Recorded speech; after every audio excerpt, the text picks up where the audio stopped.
अस्सलाम वालेकुम व्यूअर्स, कैसे हैं आप? उम्मीद है कि आप खैरियत से होंगे। आज की इस क्लास में हम बहुत सारे इंग्लिश स्पोकन स्ट्रक्चर डिस्कस कर लेंगे। वो तमाम व्यूअर्स जिन्होंने अभी तक चैनल सब्सक्राइब नहीं किया, आप चैनल सब्सक्राइब करके बेल का आइकन दबा लें ताकि हर नोटिफिकेशन आपको आसानी से मिल सके। तो आइए शुरू कर लेते हैं। पहला जो हमारे पास स्ट्रक्चर है वो है all you care about is. ये इस्तेमाल होता है किस चीज़ के लिए? तुम्हें तो बस देश देश की पड़ी है। अब देश देश भी देखे ना, तुम्हें तो बस अपनी ही पड़ी है, तुम्हें तो बस वहाँ जाने की पड़ी है, तुम्हें तो बस अपने काम की पड़ी है। तो ऐसे जुमलों के लिए हम क्या इस्तेमाल करते हैं? All you care about is का इस्तेमाल कर लेते हैं। इसका जो स्ट्रक्चर बनेगा देखें, ऑल के बाद यहां पे देखें मैंने ऊपर यू लगाया, यहां पे सब्जेक्ट की जगह में ही भी लगा सकते हो, ठीक है, शी भी लगा सकते हो। आगे केयर, अगर थर्ड पर्सन सिंगुलर्स हो गए तो उसके साथ क्या करेंगे हम? Cares about is. फिर उसके बाद वर्ब आ गया तो फोर्थ फॉर्म लगाएंगे, या वर्ब नहीं आएगा तो अदर वर्ड्स उसमें नाउन भी हो सकते हैं या कोई और भी चीज हो सकता है। जैसे कि देखें, तुम्हें तो बस खाना खाने की पड़ी है, तुम्हें तो बस खाना खाने की पड़ी है। All you care about is eating food. All you care about is eating food. मैंने कहा था ना कि अगर वर्ब आया तो वहां पे फोर्थ फॉर्म, जैसे कि देखें इसके बाद क्या आया? ईटिंग का लफ्ज आया। तुम्हें तो बस वहां जाने की पड़ी है, तुम्हें तो बस वहां जाने की पड़ी है। All you care about is going there. All you care about is going there. उसे तो बस फुटबॉल खेलने की पड़ी है, उसे तो बस फुटबॉल खेलने की पड़ी है। All he cares about is playing football. अब देखें यहां पे सब्जेक्ट हमने क्या इस्तेमाल किया था? ही इस्तेमाल किया, तो आगे क्या हुआ? इसका इजाफा हुआ, केयर्स हो गया। तुम्हें तो बस अपने मोबाइल की पड़ी है, तुम्हें तो बस अपनी मोबाइल की पड़ी है। All you care about is your mobile. All you care about is your mobile. अब यहां पे देखे ना, योर मोबाइल यहां के अंदर कोई वर्ब नहीं है, इसलिए यहां फोर्थ फॉर्म का कॉन्सेप्ट नहीं होगा, अदर वर्ड का कॉन्सेप्ट होगा। तुम्हें तो बस अपने काम की पड़ी है, तुम्हें तो बस अपने काम की पड़ी है। All you care about is your work. All you care about is your work. इस गलतफहमी में मत रहना की, इसके लिए हम इंग्लिश में क्या कहते हैं? Do not have this misconception that. फिर उसके बाद हम क्या करेंगे? जुमला इस्तेमाल करेंगे। जैसे कि इसका फार्मूला बनेगा, देखें, do not have this misconception that के बाद हम क्या कर लेंगे? आगे सेंटेंस का इस्तेमाल कर लेते हैं।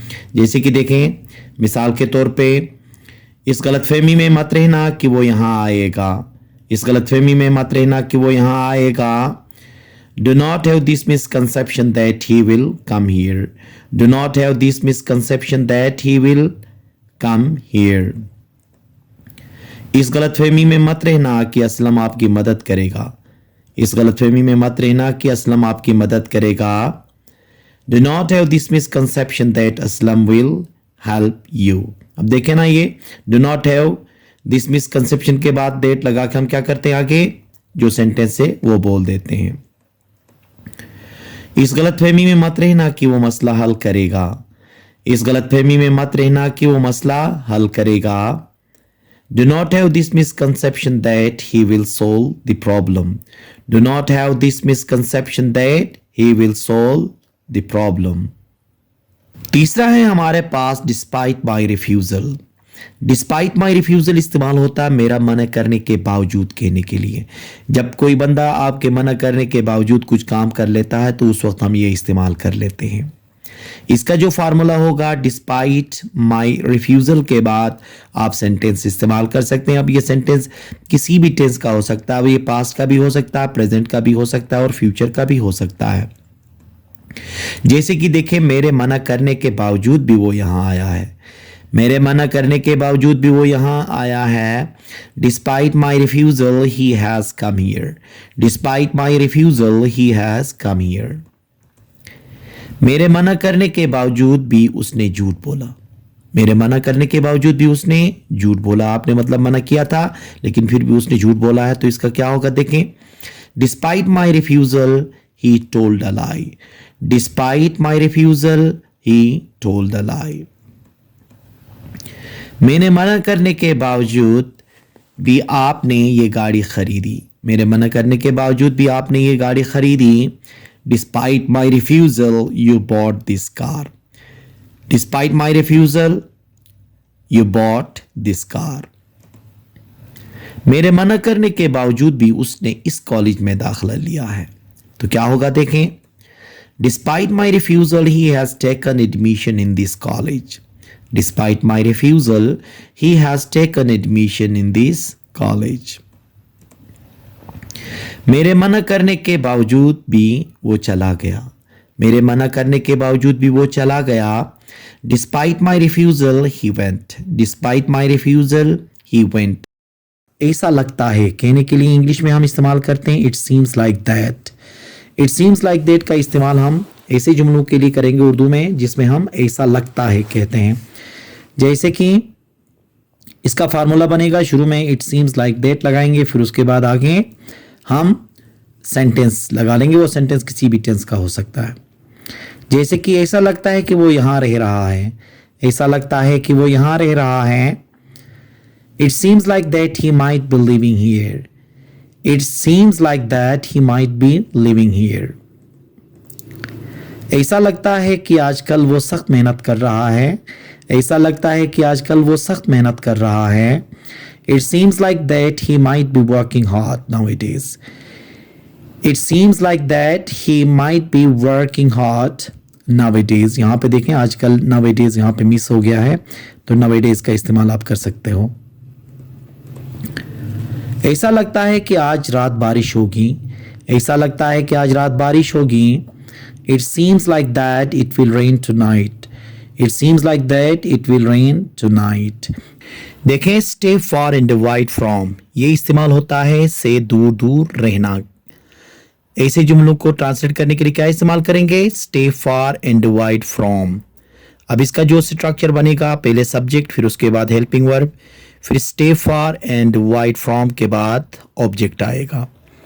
जैसे कि आजकल वो हमसे दूर दूर रह रहा है। आजकल वो हमसे दूर दूर रह रहा है। He is staying far and wide from us. He is staying far and wide from us. अब देखें ये हेल्पिंग वर्ब जो इस्तेमाल होगा, जैसे यहाँ पे इज इस्तेमाल हुआ तो स्टे क्या हो गया? स्टेइंग होगा। इस तरह अगर यहाँ पे हैव आ जाए तो स्टे क्या होगा? थर्ड फॉर्म में चला जाएगा। तो ये स्टे जो है वो हेल्पिंग वर्ब और टेंस के हिसाब से अपने आप को चेंज करता चला जाएगा। मैं उससे दूर दूर रहना पसंद करता हूँ। मैं उससे दूर दूर रहना पसंद करता हूँ। I like staying far and wide from him. I like staying far and wide from him. हमें अपने रिश्तेदारों से दूर दूर नहीं रहना चाहिए। हमें अपने रिश्तेदारों से दूर दूर नहीं रहना चाहिए। We should not stay far and wide from our relatives. We should not stay far and wide from our relatives. क्या बात है आप हमसे दूर दूर रहने लगे हो? क्या बात है आप हमसे दूर दूर रहने लगे हो? What's the matter? You have started staying far and wide from us. What's the matter?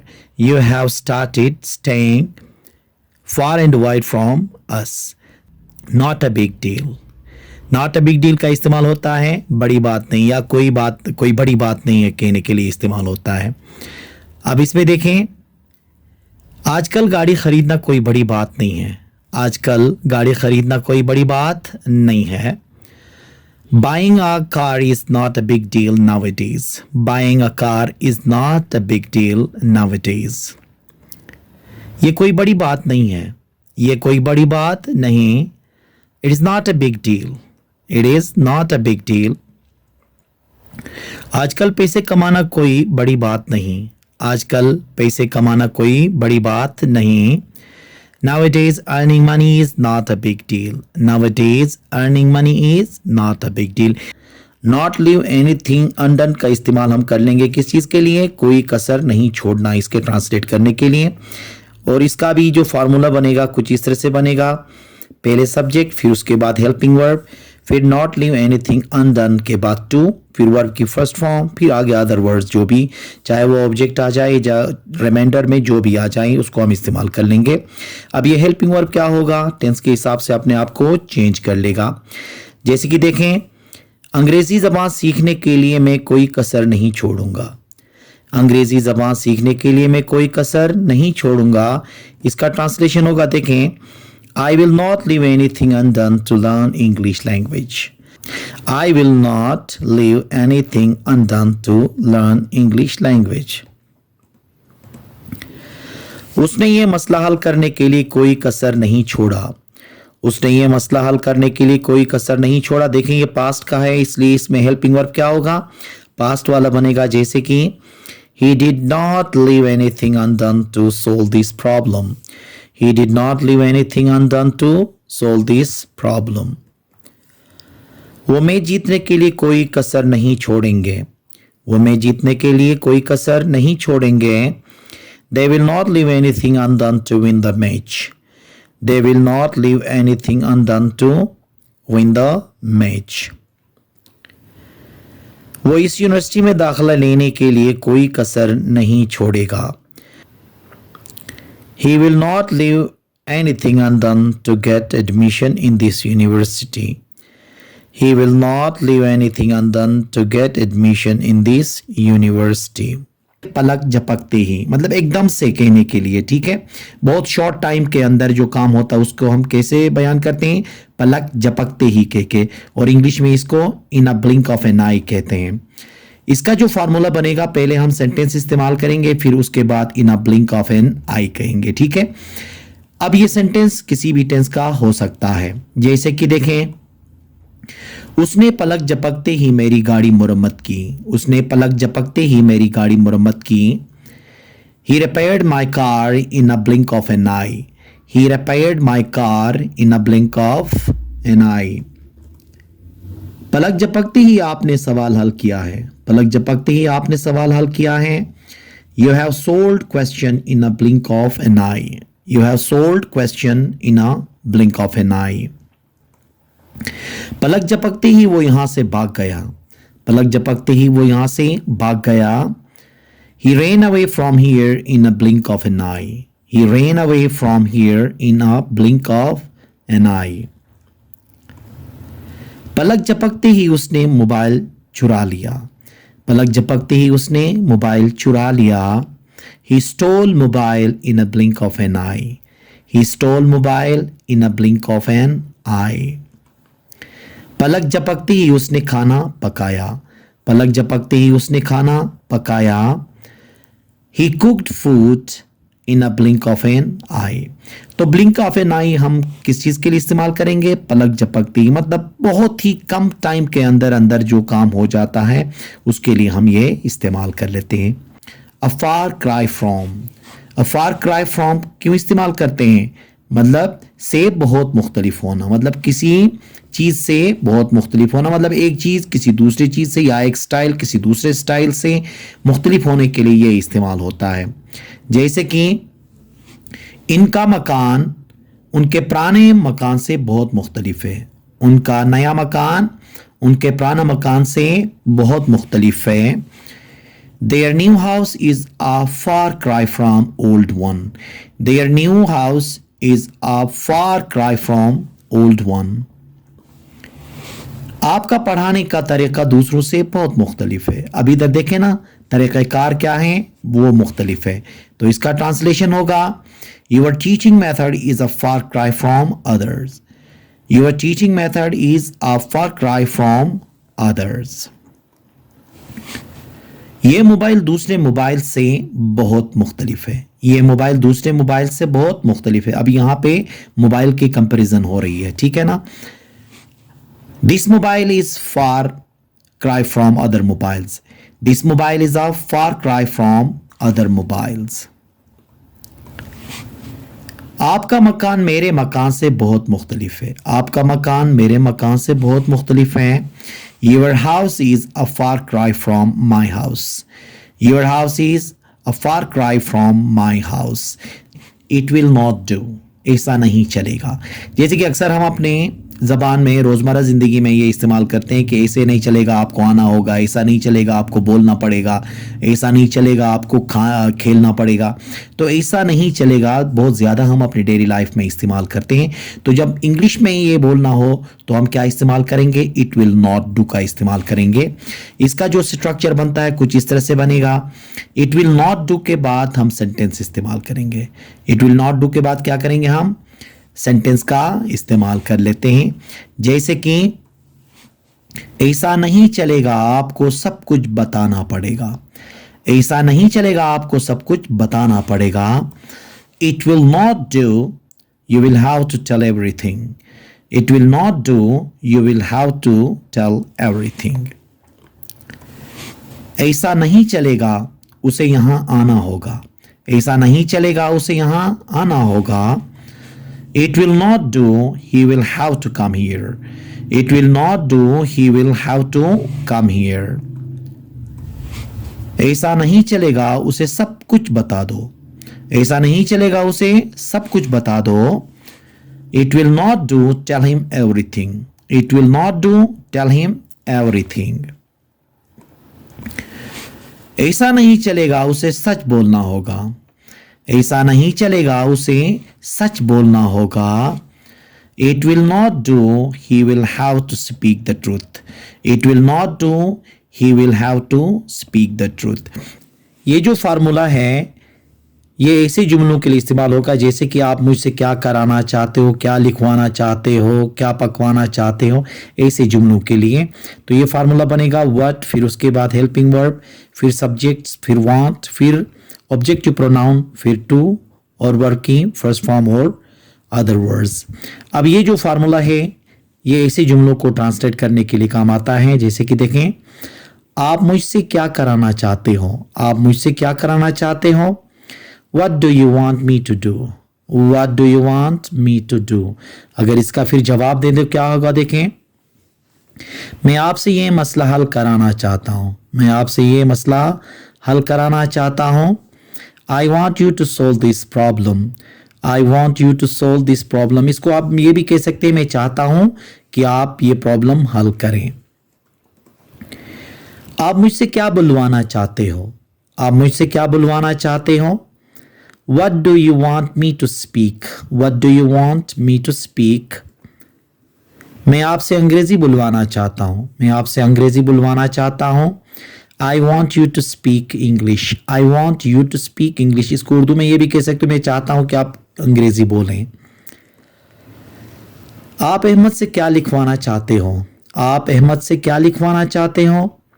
What do you want Ahmad to write? What do you want Ahmad to write? मैं चाहता हूं कि अहमद मेरे लिए मजमून लिखे। मैं चाहता हूं कि अहमद मेरे लिए मजमून लिखे।